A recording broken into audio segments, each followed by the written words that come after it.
Back in Washington after meeting with his counterparts from Canada and Mexico, President Biden proposed more federal help at the U.S. southern border. Migration, trade, and climate change topped the agenda at the North America Summit in Mexico City. And before that meeting, Mr. Biden made his first visit as president to the U.S.-Mexico border, pledging to send more money and manpower there to help reduce border crossings. Well, CBN News senior Washington correspondent Tara Mergner reports the president wants to slow illegal immigration while making legal immigration more accessible. Meetings involving President Biden, Mexican President Andrés Manuel López Obrador, and Canadian Prime Minister Justin Trudeau come as they all struggle to handle an influx of migrants while also cracking down on human smugglers. The Biden administration is hoping a virtual platform that will serve as a one-stop shop for migrants to find information about legal pathways either in the U.S., Mexico, or Canada, and the opening of a new resource center in southern Mexico will help.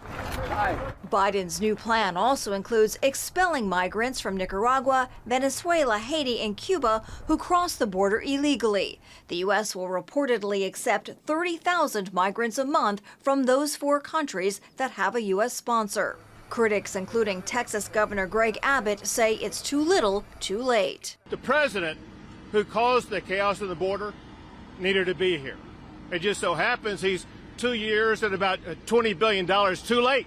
On Monday, a bipartisan group of senators also visited El Paso, which deals with 2,500 illegal crossings a day. It's not fair for border communities like El Paso or in my home state in Arizona, like Yuma, to shoulder the burden of the federal government's failure to address this crisis. The group is crafting its own legislative response to the crisis. Some of this is obviously people fleeing violence and crime in their home countries.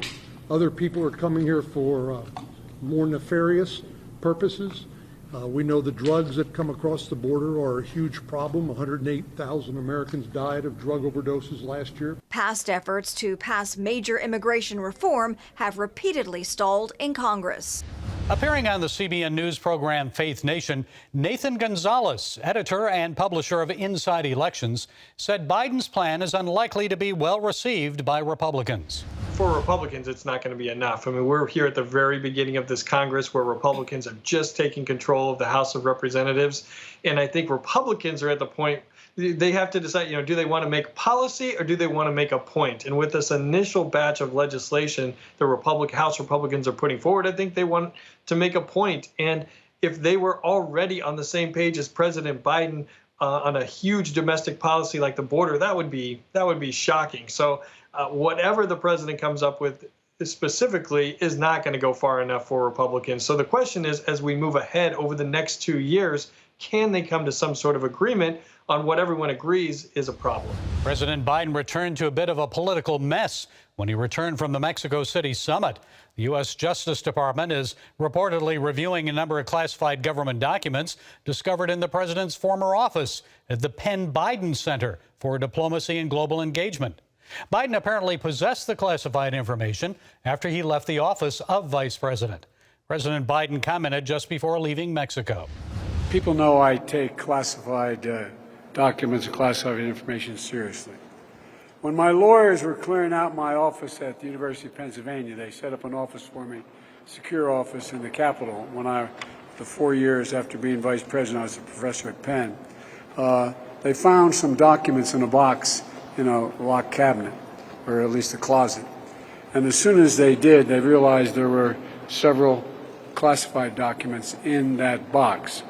And they did what they should have done. They immediately called the archives, turned them over to the archives, and I was briefed about this discovery and surprised to learn that there were any government records that were taken there to that office. But I don't know what's in the documents. My lawyers have not suggested I ask what documents they were. I've turned over the boxes. They've turned over the boxes to the archives, and we're cooperating fully with the review, and which I hope will be finished soon, and there'll be more detail at that time. Republicans, including Donald Trump, criticized the president for keeping those classified records, reminding Biden that his Justice Department and FBI raided Trump's home for committing a similar offense. Louisiana Republican House Majority Leader Steve Scalise responded. For years, when Vice President Biden left office, it looks like he took classified documents with him, and he was very critical of President Trump. By the way, the only person that has the constitutional ability to declassify any documents is the President of the United States, not the Vice President. So if then Vice President Biden took classified documents with him and held them for years and criticized former President Trump during that same time that he had those classified documents, and only after it was uncovered did he turn them back, I wonder why the press isn't asking the same questions of him as Vice President taking classified documents that they were asking President Trump. A Trump-appointed U.S. attorney for the Northern District of Illinois, John Lausch, is investigating for the DOJ. Well, up next, 55 to 60 years later, who is responsible for the assassinations of President John F. Kennedy and Dr. Martin Luther King Jr.? Why our next guest believes it wasn't Lee Harvey Oswald or James Earl Ray.